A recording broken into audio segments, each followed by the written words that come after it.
नमस्कार। राजकीय स्नातकोत्तर महाविद्यालय बारा के राजनीति विज्ञान विभाग से मैं डॉक्टर राकेश वर्मा आचार्य आप सभी का इस ऑनलाइन क्लासेस में स्वागत करता हूं। जो हमारा प्रथम प्रश्न पत्र है, प्रतिनिधि राजनीतिक विचारक या पाश्चात्य राजनीतिक विचारकों का इतिहास, प्लेटो से मार्क्स, इस पुस्तक का हम अध्ययन कर रहे हैं।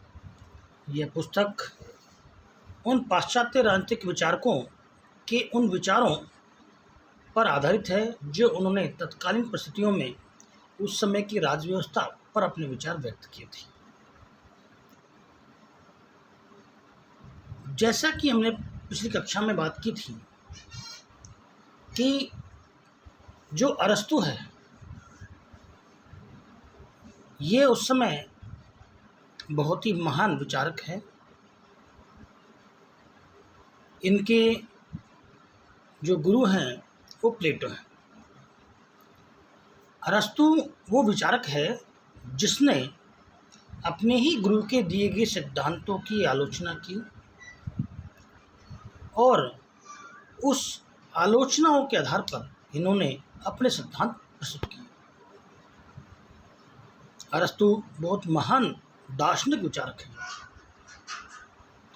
आज इनका हम अरस्तु की दास्ता का सिद्धांत की बात करते हैं कि जो दास्ता है उसके हिसाब से अरस्तु ने दासों के लिए और स्वामी के लिए जो सिद्धांत प्रतिपादित किया कि दास क्यों आवश्यक है और दास्ता समाज के लिए क्यों आवश्यक है।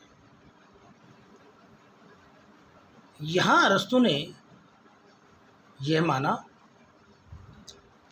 कि दास नागरिक के लिए ठीक होते हैं, राज्य के लिए ठीक होते हैं, और दास्ता में जो दास हैं वो भी ठीक होते हैं। दोनों के लिए और राज्य के लिए दास होना और दास्ता होना उन्होंने ठीक माना। इन्होंने कहा कि दास जो है वो प्रकृति जन्य है। प्रकृति ने ही दास और स्वामी प्रथा बनाई है। प्रकृति ने ही दासों को अट्ठा-कट्टा और मजबूत बनाया है और उनमें जन्म से ही स्वामी भक्त की भावना होती है। जो नागरिक है उसके बारे में अरस्तु कहता है कि जो शासन व्यवस्था में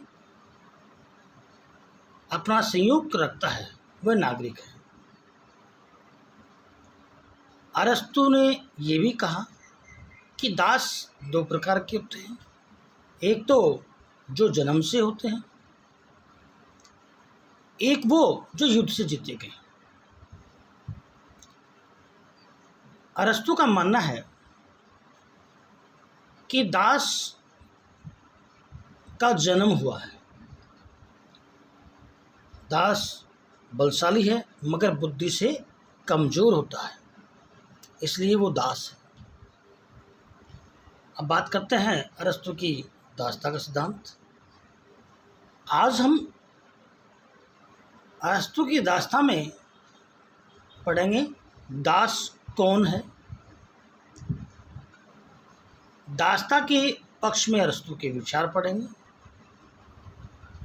दास्ता के प्रकार पढ़ेंगे कि दास कौन से प्रकार के होते हैं, और दास प्रथा में सुधार के लिए उनके सुझाव पढ़ेंगे, और अंतिम में हम पढ़ेंगे इसके आलोचना की। एग्ज़ाम में, परीक्षाओं में प्रश्न आता है, वो आएगा अरस्तु की दास्ता के सिद्धांत को समझाइए या अरस्तु द्वारा प्रतिपादित दास्ता के सिद्धांत की समालोचना कीजिए। या क्वेश्चन आता है कि अरस्तु ने दासता से संबंध जो अपने विचार व्यक्त किए उनको व्यक्त कीजिए कि दासता ठीक है या गलत है।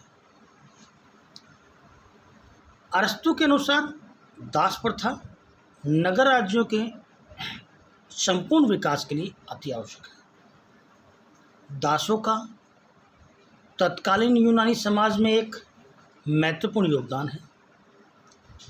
दासों को तत्कालीन यूनानी समाज का एक महत्वपूर्ण अंग माना जाता था, जो कुलीन वर्ग के लिए जी तोड़ परिश्रम करता था।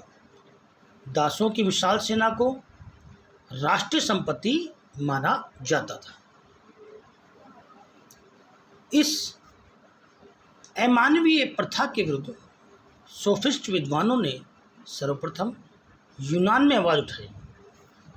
सोफिस्टों ने कहा कि मनुष्य स्वतंत्र पैदा हुआ है, सभी मानव समान होते हैं और इसलिए समाज में दास प्रथा का बहिष्कार किया जाना चाहिए। लेकिन अरस्तु जैसे महान विद्वान ने सोफिस्ट विचारकों का विरोध करते हुए इसे ग्रीक सभ्यता की उन्नति के लिए अति आवश्यक बतलाया। उसने इसे स्वाभाविक, उपयोगी व समयानुकूल बतलाकर उचित ठहराया।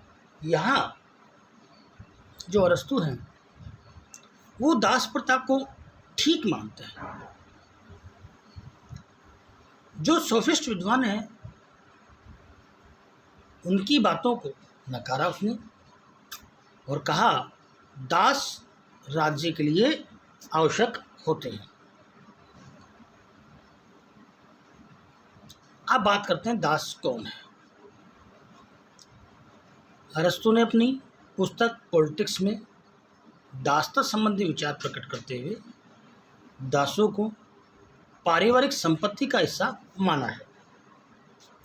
दास कौन है, इस संबंध में अरस्तु कहता है कि जो व्यक्ति प्रकृति से अपना नहीं अपितु दूसरों का है लेकिन फिर भी आदमी है, वह प्रकृति से दास है।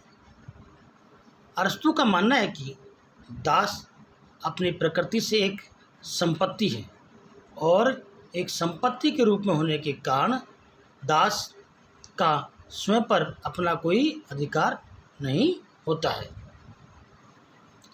उसका तर्क है कि कोई भी संपत्ति स्वयं की स्वामी नहीं होती है, अपितु प्रत्येक संपत्ति को सदैव ही किसी स्वामी की आवश्यकता होती है। वस्तुतः स्वामी के अभाव में संपत्ति से अलग अपना कोई स्वतंत्र अस्तित्व नहीं है, किंतु इससे भिन्न स्थिति स्वामी की होती है। स्वामी की संपत्ति पर पूर्ण अधिकार होता है। इस प्रकार संपत्ति का अस्तित्व ही स्वामी के लिए होता है और एक संपत्ति के रूप में दास का अस्तित्व भी मात्र स्वामी के लिए होता है। अरस्तु ने दास को एक सजीव संपत्ति मानते हुए उसे पशुओं से श्रेष्ठ बताया है। दास स्वामी के विवेक व दर्शन की थोड़ी सी झलक पा लेने की समझदारी रखता है, इसलिए दास के साथ सौम्यता का व्यवहार किया जाना चाहिए। अरस्तु ने बात की कि जो दास है इसको प्रकृति ने ही बनाया है। जिस प्रकार प्रकृति ने संपत्ति बनाई है, जैसे गाय, भैंस, बकरी, घोड़े और अन्य पशु, उसी प्रकार ये भी एक स्वामी की संपत्ति होते हैं। हाँ, ये जरूर माना है कि वो व्यक्ति या मानव होते हैं, परंतु उनमें वो बुद्धि, वो विवेक नहीं होता है जो एक मानव में होता है। एक अच्छे व्यक्ति में होता है, दास होता है। अरस्तु के अनुसार दासता के पक्ष में जो विचार दिए उसके बारे में बात करते हैं कि जो दास है वो प्रकृति जन्य है। प्रकृति ने ही दास की उत्पत्ति की है, इसमें हमारा कोई रोल नहीं। दासता स्वाभाविक है। पहला, दासता स्वाभाविक है। अरस्तु के अनुसार दास प्रकृति की देन है। अरस्तु का कहना है कि कुछ व्यक्ति शासन करने के लिए पैदा होते हैं, जबकि कुछ शासित होने के लिए। प्रकृति जिन व्यक्तियों को विवेक देती है वह शासक होते हैं, और जिनको केवल शारीरिक शक्ति देती है और जिनमें दूसरों की विवेक को समझने का गुण होता है वह शासित होता है।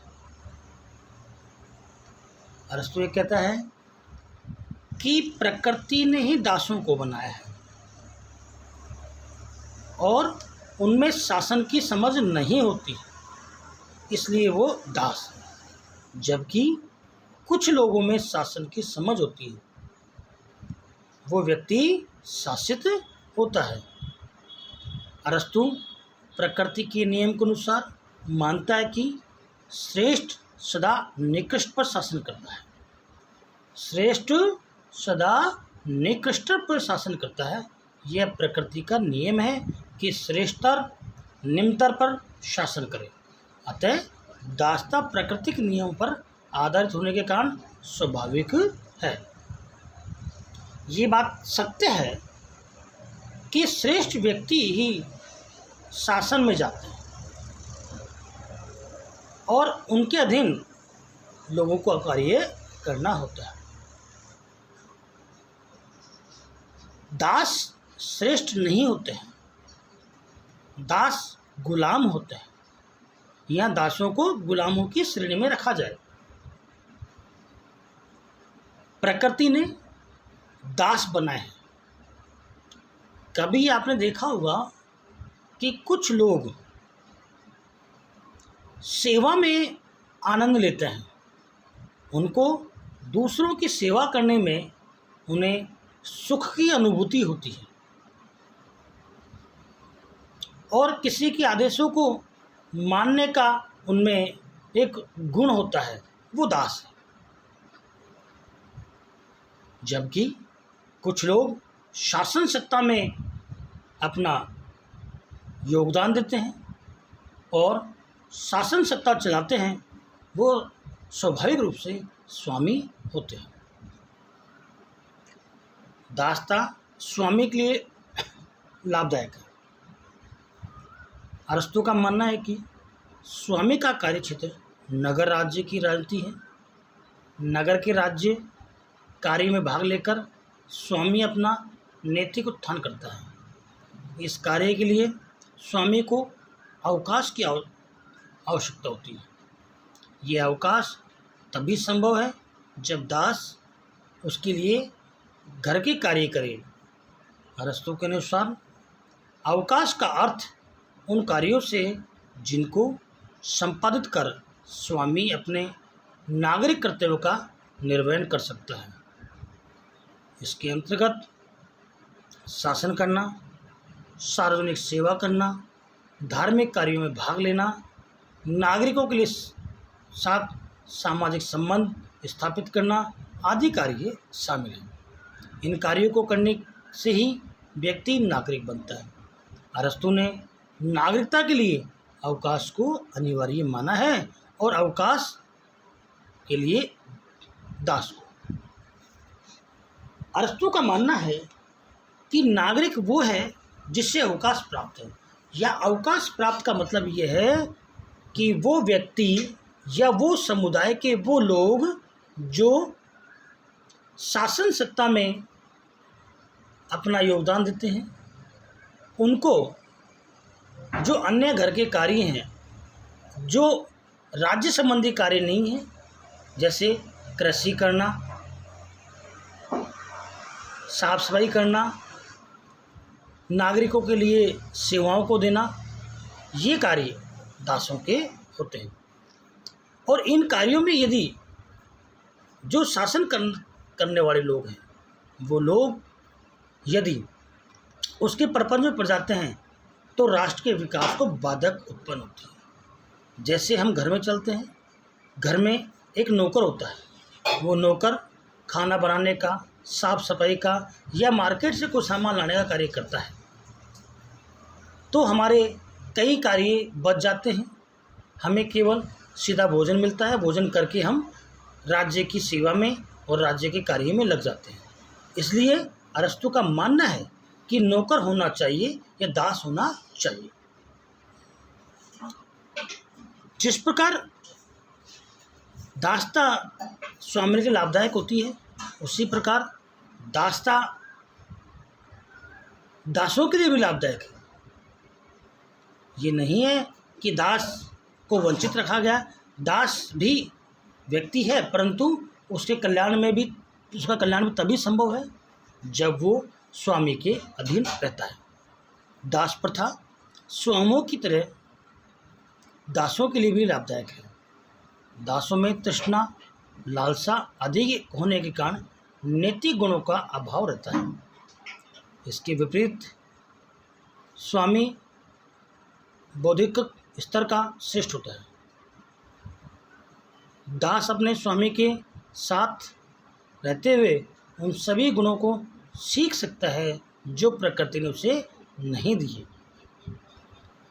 जिस प्रकार घर में रहकर पशु भी अनुशासित रहना सीख जाता है, तो दास के लिए यह काम मुश्किल नहीं है, क्योंकि दास में मालिक के विवेक की एक झलक पाने की योग्यता होती है। इस प्रकार दासता लाभकारी व न्यायसंगत दोनों है। अरस्तु का ये मानना है कि जो प्रकृति से पैदाइशी ही दास है, उसमें शासन के गुण नहीं हो सकते। वो अपने स्वामी के साथ रह कर के कुछ नैतिकता सीखता है, स्वामी के गुणों को सीखता है, स्वामी की सेवा करके उनके अच्छे गुणों को सीखता है। इसलिए वो दास अच्छा बन सकता है और उसके लिए लाभदायक है। जिस प्रकार हमारे पशुओं में कुत्ता, बिल्ली, भेड़, बकरी, भैंस जो हम पालते हैं, जब वो हमारे पास रहते हैं तो वो भी सीख जाते हैं मानवता। क्योंकि जिस प्रकार आप कुत्ते को देखें, कुत्ता बाहर जंगली रहता है तो वो आवारा कहलाता है। जब वो घर में होता है तो कुत्ता स्वामी भक्त होता है, स्वामी की एक आवाज़ वो पहचानता है और वो स्वामी के पास आता है। इससे स्वामी उसको ठीक तरह से समझता है और उसकी जो बुद्धि है वो बढ़ती है। कुत्ता हर आहट को समझ लेता है कि आ रहा है, कौन जा रहा है, कब भौंकना है। उसी प्रकार दास भी स्वामी के साथ रह करके सीख जाता है कि क्या नैतिकता है, क्या मेरे गुण है जिनको मैं स्वामी के सामने प्रकट करूं, जिससे स्वामी खुश हो। और स्वामी जब खुश होगा तो दास भी अस्पष्ट रहेगा। दासता समाज के लिए उपयोगी है। दासता के कारण स्वामी को समाज कल्याण के लिए के कार्यों के लिए कुछ अवकाश प्राप्त हो जाता है। नाटकों और धार्मिक कार्यों में भाग लेना, सार्वजनिक सेवा करना, नागरिकों के साथ सामाजिक संबंध स्थापित करना आदि कार्यों के लिए दास की आवश्यकता होती है। यदि स्वामी के पास समय नहीं होगा तो वह सामाजिक कार्य में भाग नहीं ले सकेगा और उसका समाज उपयोगी कार्यों में योगदान का सपना पूरा नहीं होगा। दासता नैतिक है। अरस्तु ने अपने सिद्धांत में दासता को नैतिक रूप दिया है। वह दासता को आत्मिक मानता है, क्योंकि आत्मा शरीर के ऊपर शासन कर इस आत्मिक उद्देश्य को पूरा करती है। शरीर का इस प्रकार आत्मिक विकास होता है। अरस्तु इसी प्रकार ये मानते हैं कि स्वामी के निर्देश में रहकर उसके कार्य को करते रहने से ही दास की नैतिकता का विकास होता है। दूसरी ओर स्वामी को भी घरेलू कार्यों से चिंता समाप्त होती है और वह अपनी आत्मिक उन्नति कर सकता है। इस प्रकार दासता नैतिक उन्नति का एक उपाय है। अरस्तु का मानना है कि नैतिकता की दृष्टि से देखा जाए तो दास ठीक है, क्योंकि दास जब स्वामी के हितों के कार्य करेगा तो स्वामी अवकाश प्राप्त करेगा। स्वामी उन कार्यों के प्रपंच में नहीं पड़ेगा जो दास कर सकता है। इसलिए ये नैतिक दृष्टि से भी दासता ठीक है। दास शरीर की बनावट से ही स्वतंत्र लोगों से भिन्न है। अरस्तु के अनुसार दास को शरीर की बनावट से ही पहचाना जा सकता है। वह तो शारीरिक श्रम के लिए ही होता है। उसके शरीर और स्वतंत्र व्यक्ति के शरीर में प्राय वैसा ही अंतर होता है जैसा देवता की मूर्ति और मनुष्य के शरीर में। और जब शरीर में ही इतना अंतर होता है तो आत्मा में भी अंतर होना स्वाभाविक है। यद्यपि आत्मा का अंतर स्पष्ट तौर पर नहीं दिखाई देता है जितना शरीर का अंतर दिखाई देता है। प्रकृति दास के शरीर को स्वामी की सेवा कार्यों के लिए बलवान बनाती है, जबकि स्वामी के शरीर को सरल सीधा बनाती है। इस प्रकार असाधारण शरीर वाले को दास मान लेना न्यायपूर्ण है। अरस्तु का ये मानना है कि प्रकृति ने ही दास बनाया है। जो लोग हमारे आसपास दिखते हैं, जिनका शरीर मोटा अट्ठा कट्ठा रहता है, भुजाएं तगड़ी होती हैं और उनको कोई कार्य दिया जाए और वो आसानी से कार्य करते हैं, तो दास है। यहाँ एक बात करें कि दास में बुद्धि का अभाव होता है। दास वो कार्य कर सकता है जो उसको बताया जाए, जबकि स्वामी में बुद्धि बहुत होती है। प्रकृति ने इस तरह का भेदभाव और प्रकृति ने इस प्रकार का बनाया है कि व्यक्ति जब पैदा होता है तो उसमें गुण दिखते हैं। कुछ लोग गवर्न करने के लिए, शासित करने के लिए पैदा होते हैं, जिनमें ये गुण बचपन से पाए जाते हैं। कुछ लोग सेवा करने का गुण रखते हैं। जो लोग सेवा करने का गुण रखते हैं, जो बलशाली होते हैं, वो लोग दास होते हैं।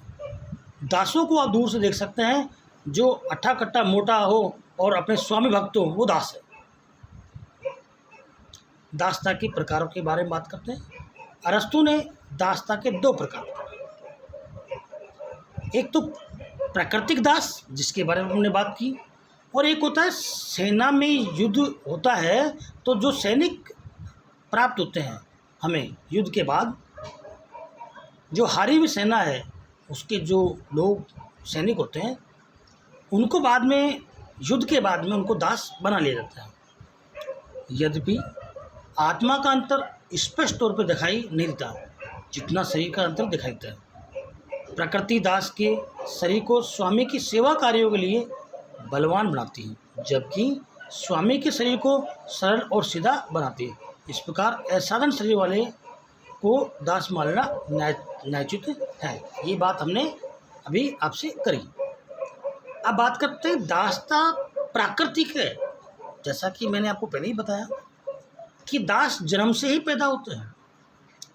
जो व्यक्ति जन्म से ही मंदबुद्धि होते हैं, अकुशल एवं अयोग्य होते हैं, वह प्राकृतिक या स्वाभाविक दास होते हैं। ये व्यक्ति प्रकृति द्वारा ही शासित होने के लिए बनाए जाते हैं, क्योंकि जब इनका जन्म होता है तब से ही इनमें ये गुण पाए जाते हैं कि हमें स्वामी की सेवा करनी है। वैधानिक दास, जो कानून दास होते हैं, कानूनन वो दास इसके अंतर्गत वे लोग आते हैं जिन्हें युद्ध में हारने पर बंदी बनाकर दास के रूप में बदल दिया जाता है। यह दासता वैधानिक दासता कहलाती है। युद्ध में हार जाने पर किसी भी व्यक्ति को दास बनाया जा सकता है। दूसरी प्रकार की दासता के बारे में बात करते हैं अरस्तु कि वैधानिक दास वो होते हैं जो युद्ध में हारे हुए सैनिक होते हैं, जिनको जो जीतने वाला राजा है वो अपने राज्य में दास बना के रखता है, क्योंकि सैनिक तो बना नहीं सकते उसको, सैनिक तो राज्य की खुद की होती है, तो उनको भी दास माना जाता है। परंतु अरस्तु के अनुसार यूनानी को युद्ध में हार जाने पर भी दास नहीं बनाया जा सकता, क्योंकि युद्ध में जीतने वाला शक्तिशाली तो हो सकता है, लेकिन यह आवश्यक नहीं है कि वो न्याय भी हो।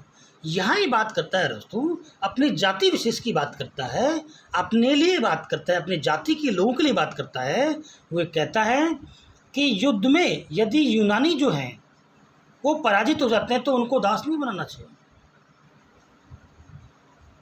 क्योंकि वो यूनानी लोग तो वैसे ही बुद्धिमान हैं, तो उनको दासों की श्रेणी में नहीं रखा जा सकता है और ये न्यायोचित नहीं है।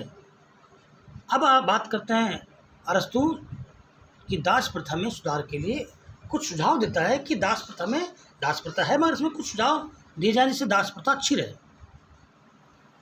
अरस्तु ने दास प्रथा का समर्थन जरूर किया, परंतु वह दासों के प्रति किसी भी अमानवीय व्यवहार की निंदा करता है। बारकर के अनुसार अरस्तु ने अपनी वसीयत में लिखा था कि किसी भी दास को बेचा न जाए, उन्हें मुक्त कर दिया जाए। उसने दासों के प्रति कुछ मानवीय व्यवहार के सूत्र बताए हैं ताकि उन्हें समाज की अविरल धारा से जोड़ा रखा जाए। अरस्तु दासों के प्रति की जाने वाली मानवीय व्यवहार के लिए जो सूत्र बताता है वो इस प्रकार हैं।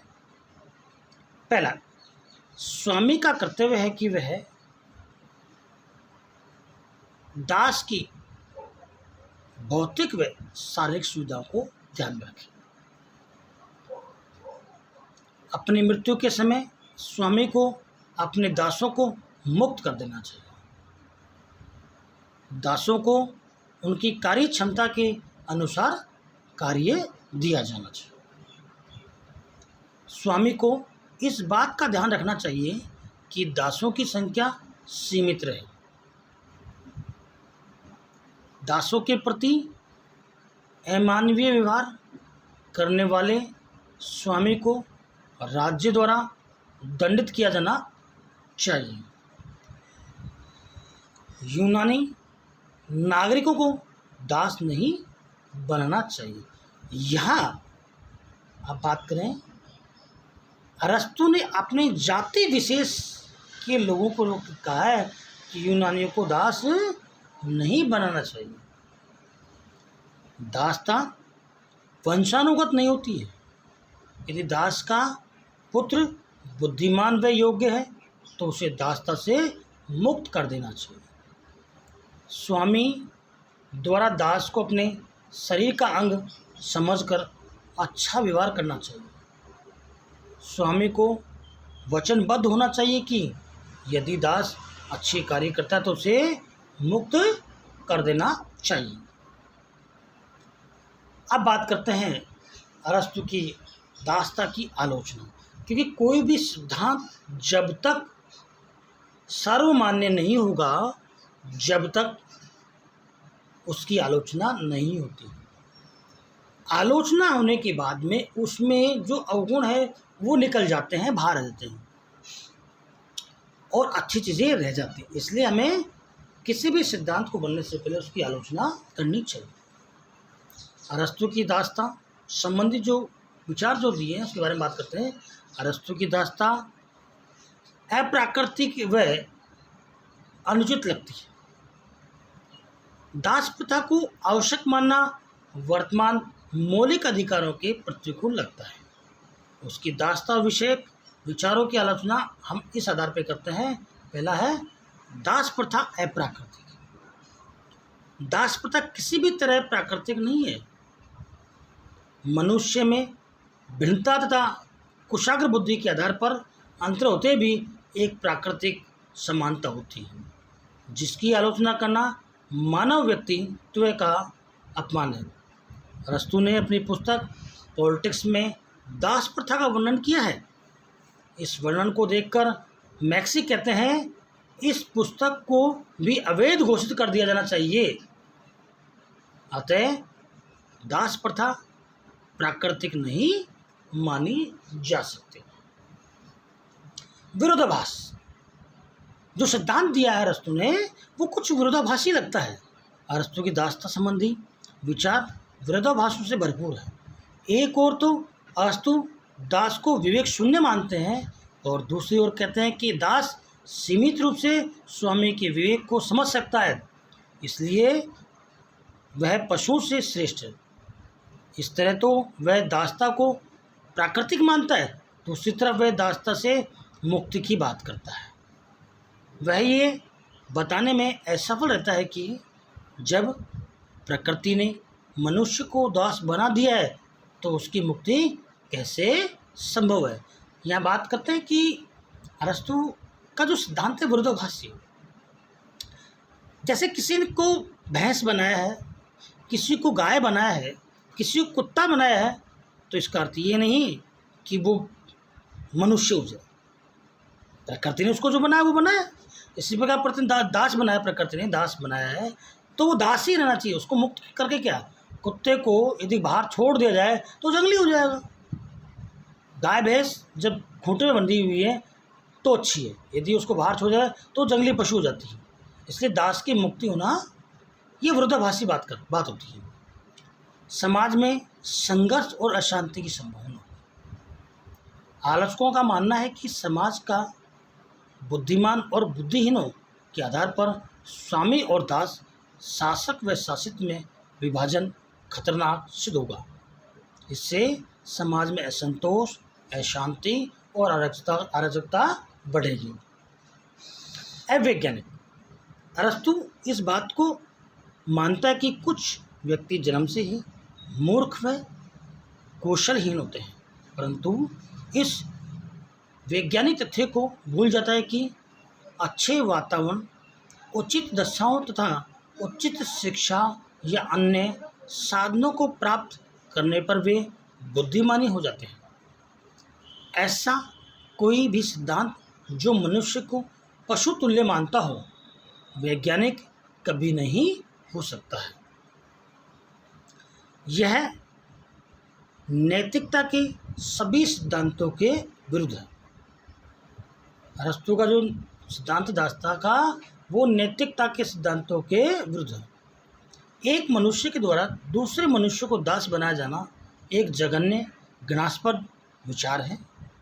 अरस्तु ने इस विचार का प्रतिपादन करके घोर अनैतिकता का पक्ष लिया है। समाज में ऐसा कोई भी कार्य जो सामाजिक मापदंडों के विरुद्ध हो, नैतिक नहीं हो सकता। यह मानवता की दृष्टि से घोर अपराध है जो नैतिकता की बलि देता है। समुचित अवकाश सभी को मिलना चाहिए। जो अवकाश की बात अरस्तु ने की है, तो आलोचकों का मानना है कि जो अवकाश दिए जाए स्वामी को, वो सभी को दिया जाना है, क्योंकि मानव है तो मानव का अवकाश दिया जाना चाहिए। अरस्तु ने दास प्रथा के समर्थन में यह भी तर्क प्रस्तुत किया कि श्रेष्ठ व्यक्तियों को अपने सार्वजनिक जीवन के लिए अवकाश की आवश्यकता होती है, परंतु ऐसा अवकाश सभी वर्गों को प्राप्त होना चाहिए ताकि सभी वर्गों में व्यक्ति अपना बौद्धिक विकास करने, राजनीतिक व सामाजिक क्रियाकलापों में भाग लेने तथा कला व साहित्य का आनंद उठाने का अवसर प्राप्त कर सके। केवल किसी वर्ग विशेष को यह अधिकार देना सामाजिक विषमता को जन्म देना है। दास पारिवारिक संपत्ति नहीं है। दास को सजीव संपत्ति मानना मानवीय दृष्टि से अनुचित है। दास की पशु से तुलना करना अपने आप में मानवीय अपराध है। अतः दास परिवार की संपत्ति नहीं हो सकते हैं। अगला, शारीरिक श्रम की उपेक्षा। अरस्तु ने दासता के विवेचन में शारीरिक काम करने वाले सभी श्रमिकों को दास की संज्ञा दी, परंतु यह दृष्टिकोण संतोषजनक है। शारीरिक काम करने वाले यूनानी नागरिकों में भी होंगे, जबकि अरस्तु यूनानी नागरिकों को दास नहीं बनाना चाहता। अरस्तु द्वारा शारीरिक कार्य करने वाले सभी लोगों को दास बनना शारीरिक श्रम की उपेक्षा करता है, जो अनुचित है। अरस्तु अपनी जाति के लोगों के लिए, अपने राज्य के अपने लोगों के लिए, अपने समुदाय के लोगों के लिए ये कहता है कि वो दास नहीं हो सकते। तो यहाँ ये स्पष्ट होता है कि जिसने ये दासता का सिद्धांत दिया है वो अपनी जाति के लोगों को श्रेष्ठ मानता है और उनको दास के लिए मना करता है। तो ये गलत बात है। इस प्रकार आज हमने अरस्तु की दासता के बारे में बात की कि किस प्रकार दास राज्य के लिए आवश्यक है और स्वामी के लिए आवश्यक है। दासों के प्रकारों के बारे में बात की। दास दो प्रकार के होते हैं, एक प्राकृतिक दास जो पैदाइशी दास होते हैं, और एक वो दास जिनको युद्ध में जीता जाता है। तो दासता को आज के परिप्रेक्ष्य में देखा जाए तो गलत है। और सबसे बड़ी बात करें कि अरस्तु ने अपनी जाति विशेष के लोगों के लिए दासता से मुक्ति की बात कही है। यह एक तरह से सिद्धांत को गलत साबित करता है। फिर भी उस समय की तत्कालीन परिस्थितियों में दास को ठीक माना जाना सही हो सकता है। आज की क्लास में इतना ही। अगली क्लास में आपसे पुनः मुलाकात होगी अन्य टॉपिक के साथ में। आप अध्ययन करें, परीक्षाएं होंगी और कोरोना महामारी है, कोविड-19 है, इससे अपने आप को और परिवार को भी सुरक्षित रखें। आवश्यक होने पर ही बाहर जाएं, सैनिटाइज और मास्क का प्रयोग करते रहें। जितना हो सके घर में रहें। आपके लिए ऑनलाइन क्लासेस के मार्फत आपसे फिर मुलाकात होगी। सभी का धन्यवाद। Thanks of all. धन्यवाद।